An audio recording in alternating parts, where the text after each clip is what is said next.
Telangana gazette ఒకటి release అయింది. దీనికి ఆదేశం ఏమిటంటే కేంద్ర ప్రభుత్వం పార్లమెంట్లో జనగణ పెడతాం.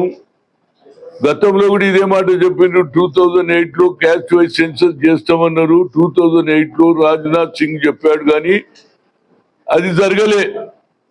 ఇప్పుడు ఒక ఆలోచన వచ్చింది. ఒక పక్క డీలిమిటేషన్, ఇంకో పక్క సర్, ఇంకో పక్క కులగణ.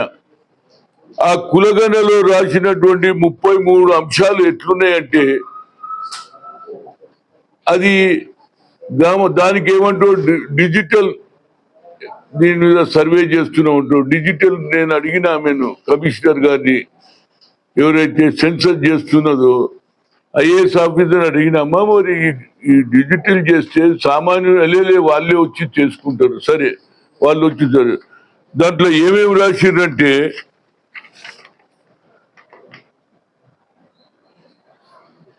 బిల్డింగ్ నంబర్ ఎంత, మున్సిపల్ దా, లోకల్, ఆ తర్వాత ప్రామినెంట్ మెటీరియల్ ఫ్లోర్ లో, అంటే ఇల్లు కట్టేటప్పుడు కంకర్ వేసిర్రా, ఉసుక వేసిర్రా అని అడుగుతారట.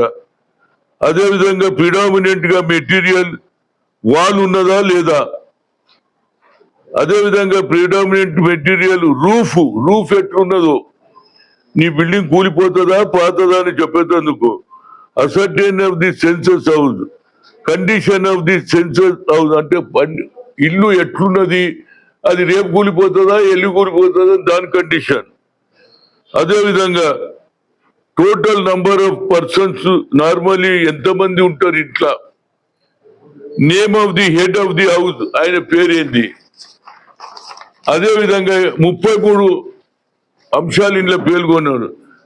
సెక్స్ ఆఫ్ ది హెడ్, ఆడనా సెక్స్ అంటే ఇంటి పెద్ద మగవాడ ఆడివాడ అడుగుతారు.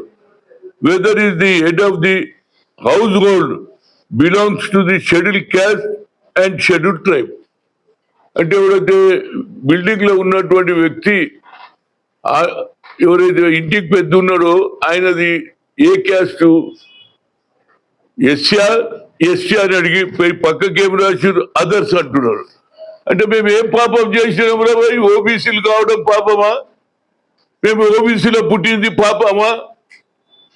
ఎందుకు ఇక్కడ రాష్ట్రంలో రేవంత్ రెడ్డి గారు, రాహుల్ గాంధీ గారు కన్యాకుమారి నుంచి కశ్మీర్ వరకు నడిచిన తర్వాత ఆయన ఒకటే మాట అన్నాడు, నేను రైతులను కలిసినా, నిరుద్యోగులను కలిసినా, అట్టడుగునే ప్రజానీకాన్ని కలిసినా, కానీ నాకు తేలింది ఏంటంటే నేను గతంలో ఎస్సీ ఎస్టీలకే అన్యాయం జరుగుతుంది, కానీ బ్యాక్వర్డ్ క్లాస్ ఓబీసీలకు చాలా తీరని అన్యాయం జరుగుతుంది, వాళ్ళు కూడా బిలో పావర్టీలు ఉన్నారు. కనుక నేను వస్తే we come to the power, we will conduct a caste wise census according to the jitna hissedari utti bhagidari అన్నాడు. According to the population wise వాళ్ళకు సరి అయిన స్థానం కల్పిస్తా, సరి అయిన పొజిషన్ ఇప్పిస్తా అన్నాడు. దాని తర్వాత ఇవన్నీ ఇది అయిపోయిన తర్వాత నంబర్ ఆఫ్ ది మెటీరియల్ అయిపోయిందా, ఆ తర్వాత బాత్రూమ్లు ఉన్నాయా, ఈ మరి బ్యాక్ వాటర్ ఎక్కడ పోతుంది, నీ ఇంట్లో సైకిల్ ఉన్నదా, సైకిల్ మోటార్ ఉన్నదా, అదేవిధంగా నువ్వు ఏ ఫోన్ వాడుతున్నావు, నీ ఇంట్లో టెలివిజన్ ఉన్నదా, సైకిల్ మోటార్ ఉన్నదా, మోటార్ ఉన్నదా, ఏది ఇది నాకు అర్థం కాదు. ఇది కేవలం బీసీలకు అన్యాయం అయ్యే ఈ కులగణ అనేది నా ఉద్దేశం.